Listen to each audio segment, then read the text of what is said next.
Hi everyone, welcome to the weekly review of my M1 Finance dividend portfolio. Balance on the account is $309,076.53.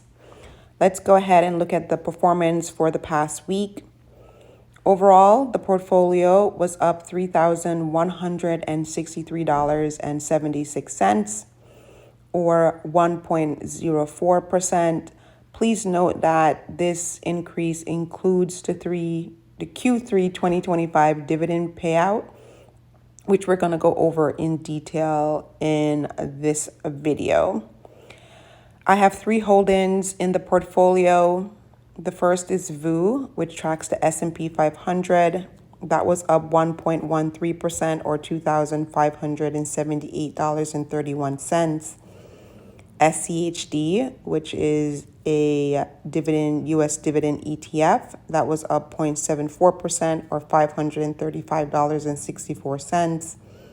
And then QQQM, that tracks the NASDAQ 100, was up 1.20% or $49.81. So let's go ahead and look at the activity for the past week. So we're just going to go really slow here. So on September 26th, I had mentioned in last week's video that the Q3 payout for QQQM hit on the 26th, which is technically, again, last week, but I was going to go through it this week because it wasn't going to trade anyway. So I got paid out $5.11. And I know for me, when I look at other people's video, when they talk about dividend payout, it's always helpful if the person shows like how much shares they have and then like the value of their position, because to me it's just helpful to see, okay, if I wanted to get $5.11 paid out on a quarterly basis from QQQM, like how much money, how many, like approximately, right, how much money, how many shares would I need to have in that position? So let's go ahead and look at QQQM. So as you see here, I have 16.88 shares, and the overall value of the position is $4,192.53. All right, let's go back to the activity, and then I got the Q3 payout for SCHD. That was $697.41.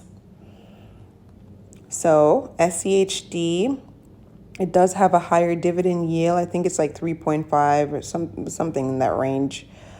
So for SCHD, I have 2,678.20 shares of it, and the overall value is $73,409.72. So approximately that's what you would need to have to get $697 paid out on a quarterly basis from SCHD.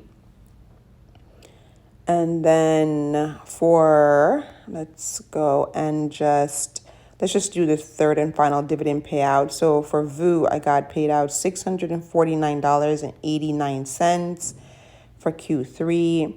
And then for VOO, I own 376.19 shares, and the overall value is $231,474.28. So again, that's what your position would need to be to approximately get $650 a quarter from VOO. In my opinion, that's a large amount of money to have to get $650. The dividend yield on VOO is not as high as SCHD or some other stocks and ETFs that are solely really focused on dividends. You know, VOO is more of a growth ETF. It's not necessarily what you would invest in if you're trying to like live off dividends or like build up dividends. So that makes sense, but still, that's quite a bit of money, in my opinion, to get paid out $650 essentially. Okay, so let's just go back. So again, we talked through the dividends. So let's talk through how they got traded. So on September 29th, I put in $300 in cash, as you see here. And then in the morning on September 29th, the dividend from QQQM, so the $5.11 plus the $300 in cash that I put in, traded. It all went into VOO and I got 0.49 shares. And next up, the dividend from SCHD. So the $697.41 that traded on September 30th. It all went to VOO and I got 1.14 shares. And then the dividend payout from SCHD, so the $649.89 that traded on October 2nd, it all went to VOO and I got 1.05 shares. So I'm really trying to build up my VOO position in this portfolio. I want VOO to be 90% of this portfolio. Right now, it is at 74.8%, as you see here. So I have quite a bit of ways to go. So this is why all of the dividends and any deposits that I make into this portfolio, 100% of it is going towards VOO. So for the week, I deposited in cash $300. And then the total Q3 2025 dividend payouts across all of my three holdings, that was $1,352.41. Okay, so if we just look at the recap of the week, you'll see here that the portfolio started at $304,910.25. The net cash flow here of $1,652.41, that is adding the $1,352.41 in Q3 dividends that I got paid plus the $300 in cash. And then the market gain is the market gain. So that's why the total gain of $3,163.76 is showing here. So again, that's the actual market gain and then the dividend payout plus the cash that I put in. Hopefully that was clear. And if we go to the funding, so this is how much money in cash I've put into the portfolio. So for 2025, you have to subtract $5,285 from $76,585 because of like a withdrawal kerfuffle that happened a couple months ago to get the actual amount that I've deposited. So to date for the year 2025, I've deposited $71,300 into this portfolio. So quite a bit of money. And right now, I hope this changes in the future. You know, the growth of this portfolio has primarily been because of the money that I've put in, not necessarily the stock market, and we'll see that right now. So looking at the overall holdings for the portfolio, it is up. The overall gain it's up 19.06% or $49,479.95. And I know this is decent return, so I'm not unhappy with it, but it's definitely not the reason why the portfolio is over 300,000, because if you took away all the gains, this portfolio will still be at $259,000 balance, right? So it's not like this almost $50,000 is, 70% of why the portfolio has this balance. It's really been my aggressive investing, and the overall returns on it have definitely come a long way, which is good. I hope it just continues to grow so that in the future, the gains on this portfolio can really have more of a significant impact as to, the value of it, if that makes sense. But for now, I'm really the one driving the balance with my aggressive investing. But